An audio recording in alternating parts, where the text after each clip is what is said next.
Hello, my name is Mary Ellen Akaza and I am the CEO and Executive Director of the Stark Library.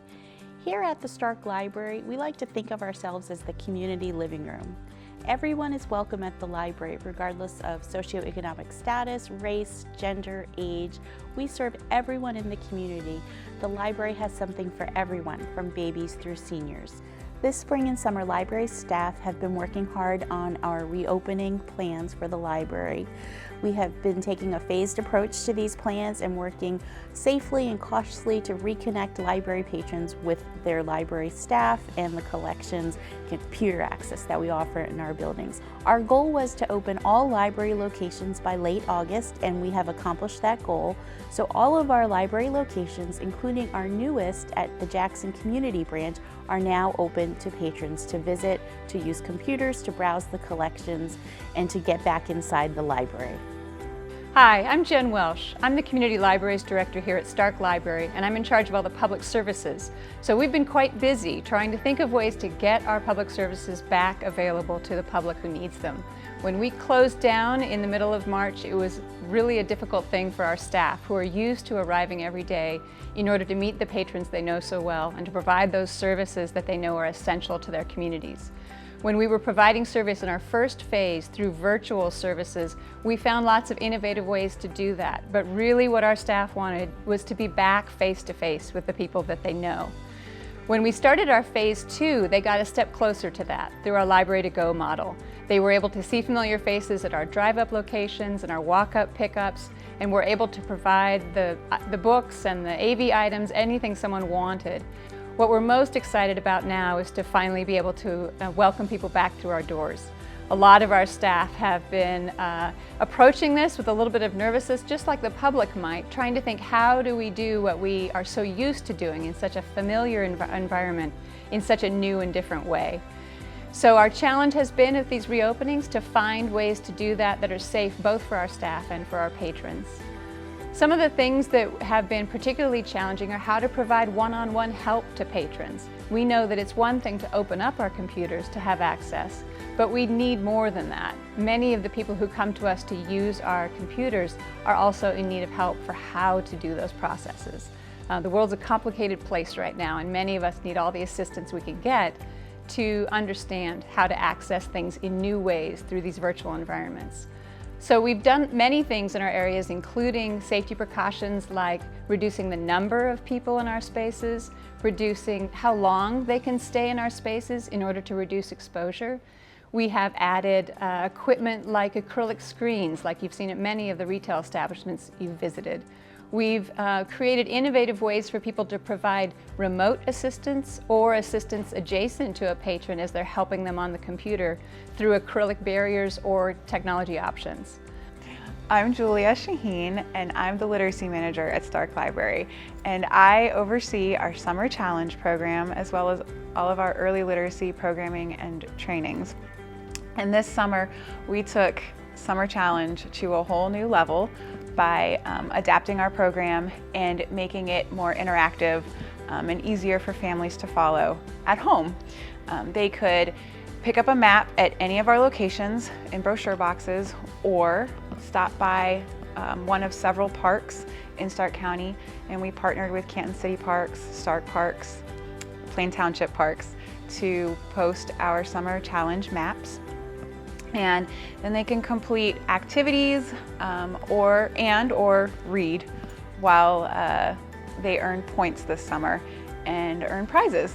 This summer we also partnered with Stark Hunger Task Force and the Children's Hunger Alliance to provide summer food backpacks to families who were in need, because with the schools being closed for the summer and children not getting all of the meals that they would normally get at school, we could offer them backpacks filled with dry goods, pantry items that could last them several days, so that they could have something to eat when they're at home when they would normally get it at school. My name is Stephanie Cargill, and I'm the Communications Director here at Stark Library. One of the challenges throughout the pandemic has been communicating with our patrons. And in Stark County, about 40% of the people who live here do not have internet access, so communicating virtually is difficult for them. So we have provided Wi-Fi access at all of our locations that extends out into the parking lot. And on any given day, you could drive by any Stark Library location and see people in the parking lot or sitting outside the door accessing Wi-Fi just so that they could live their life every day. In addition, we started a blog so that patrons could know what was happening at the library while our buildings were closed. Even though our buildings were closed, there was still a lot going on behind the scenes, and patrons wanted to know how they could access library services.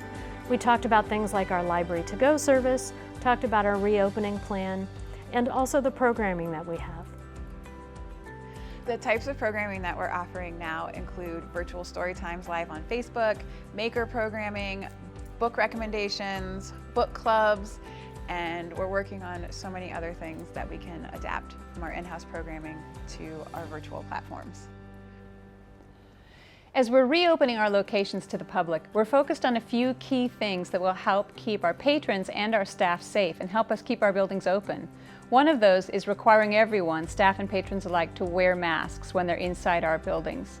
Another is that we're focusing on social distancing. We're using signs in our locations to help remind people to stay 6 feet apart.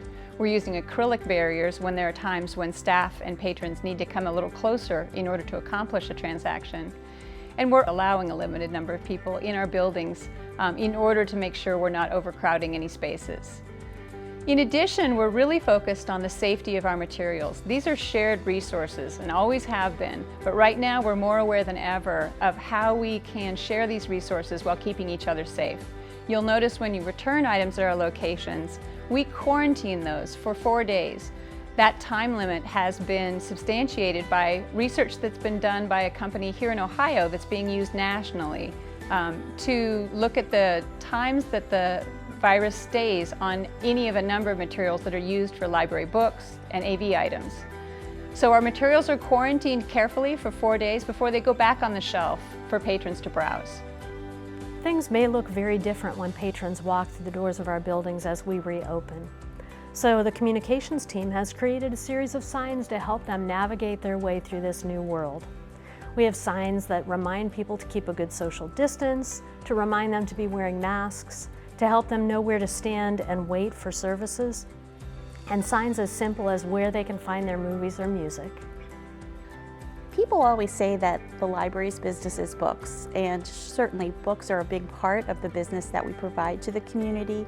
They're one of our biggest products, but I would say libraries are in the people business. And during this pandemic, we've had to rethink completely how we connect with our communities, how we reach our patrons, and it was really illustrated to me during this pandemic because we were serving a community base that we were no longer able to see. And I know myself and my staff, we missed our interactions with our patrons and our communities, and I know that our patrons missed seeing our staff as well. And this point became even clearer to me during our first returns event. We had a special drop-off day here at Main Library, and I was greeting people as they drove in along Market Avenue. And it was so wonderful to see familiar faces in person, to be able to greet people as they came to bring their library materials back. Of course, people hadn't seen each other in months, so it was really wonderful to be out of the house for me personally and to get to see some familiar faces, and for people to be united around a shared passion of reading, of books, and wanting to get back inside our building so that they could visit with familiar library staff and to borrow more materials to read. So for me, libraries are all about people, and we are thrilled that we are able to serve our community even while our buildings were closed.